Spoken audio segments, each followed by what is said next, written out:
मुल्हिद लोगों का मुल्क कौन सा है? लोग मजहब से दूर क्यों?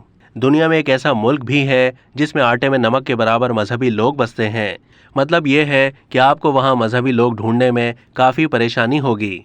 वो कौन सा मुल्क है और क्यों वहाँ के शहरियों को मज़ाहिब पर यकीन नहीं है? मुल्हिद लोगों के बसने वालों के मुल्क का नाम है एस्टोनिया, जहाँ बसने वाले अक्सर शहरी गैर मजहबी यानी मुल्हिद हैं।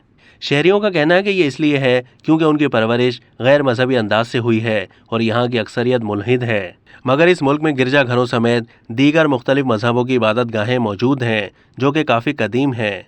गैर मजहबी होने के बावजूद वहाँ वो इबादत गाहें मुकम्मल तौर पर महफूज हैं। बहुत ही कम लोग मुख्तलिफ मज़ाहिब से ताल्लुक़ रखते हैं और वो इन इबादत गाहों में जाकर इबादतें भी करते हैं।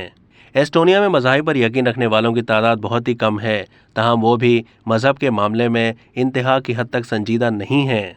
13,29,000 आबादी पर मुश्तमिल इस मुल्क के 16% लोगों का कहना है कि मज़हब उनकी ज़िंदगी का एक ज़रूरी पहलू है।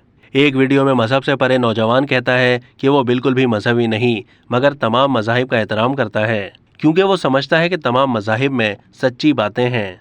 लेकिन एक और शख्स कहता है कि मज़हब माजी का हिस्सा है, इसलिए 21वीं सदी में हमें टेक्नोलॉजी और तरक्की पर ज़्यादा इन्हिसार करना चाहिए।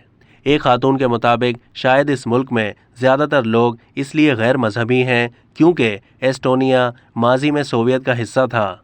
एस्टोनिया और चेक रिपब्लिक इन दोनों ममालिक का दावा है कि वो यूरोप की कम तरीन मजहबी कौम है जिस पर उन्हें फ़ख्र है। अब तक के लिए इतना ही। मज़ीद मालूमात के लिए डेली जंग के यूट्यूब चैनल को सब्सक्राइब कीजिए।